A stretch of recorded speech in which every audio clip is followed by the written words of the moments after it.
নমস্কাৰ। আজি মই উপস্থিত আছোঁ কণমানি আমাৰ উদীয়মান কণ্ঠশিল্পী তনয়াৰ লগত। তনয়া তেতিয়াহ'লে তাই গান গোৱাৰ বাহিৰে অলপ জমনি কৰে, মানে জমনি অলপ কৰিব, কি কৰি দেখায় তাইহে জানে আৰু। অলপ আগুৱাই দিছোঁ তাই। মই দুটিমান জমনি কওঁ। মোহনা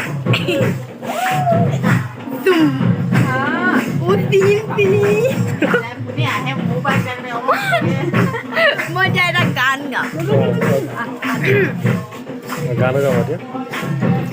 খিলা বগা কাগজতে তোমাৰ নাম লিখি থৈ মই যাম। বলি দিলা সঁচা মৰমকে মোৰেহে যাম, বাৰে বাৰে কৈ যাম।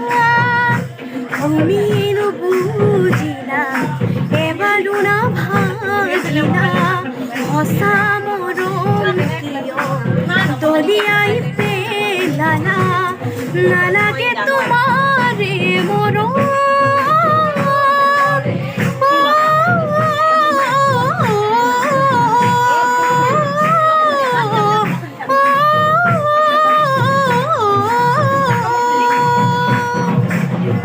খুব সুন্দৰ হৈছে।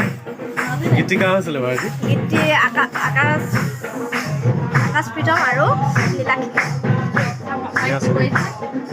আগতো এতিয়া 20 জুন তাৰিখে আমাৰ যি ৰাভা দিৱস আহিছে, তাৰ কাৰণে কিবা প্ৰস্তুতি চলিছে নেকি? হয়, 20 জুন তাৰিখে তিনিচুকীয়া বৰগুৰি গাঁৱলৈ মোক জনাইছে। তাত কিবা গানৰ প্ৰস্তুতি চলিছে নেকি? ৰাভা গীত কিবা অকণমান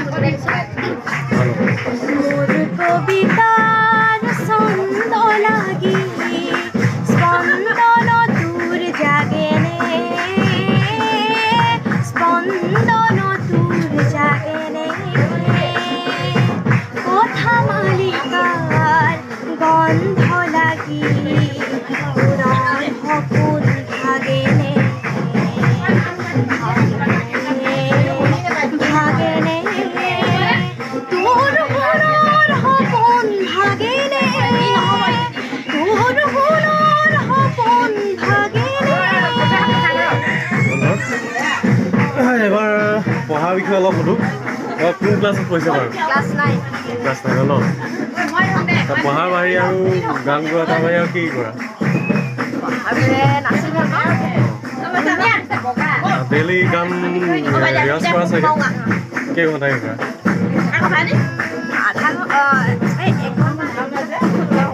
ৰাতিপুৱা কৰাতে গধূলি কেতিয়া টাইম টেবুল? পিছবেলা হ'ব। সংগীতৰ বাহিৰে কিবা বাদ্য কিবা কিবি তুমি হেৰি লৈ আছা নেকি? কোচিং লৈ আছা নেকি? ভৱিষ্যতে লোৱা পৰিকল্পনা আছে?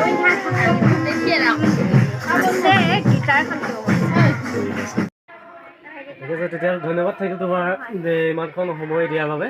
তুমি যিখিনি সময় দিলা, আগন্তুক সময়ে তুমি সংগীতৰ বাহিৰে তোমাৰ পঢ়াৰ লগতে যিবিলাক সুপ্ত প্ৰতিভা তোমাৰ লুকাই আছে, আগন্তুক সময়ত তুমি আৰু আগুৱাই যাবা, তাকে কামনা কৰিলোঁ। ধন্যবাদ।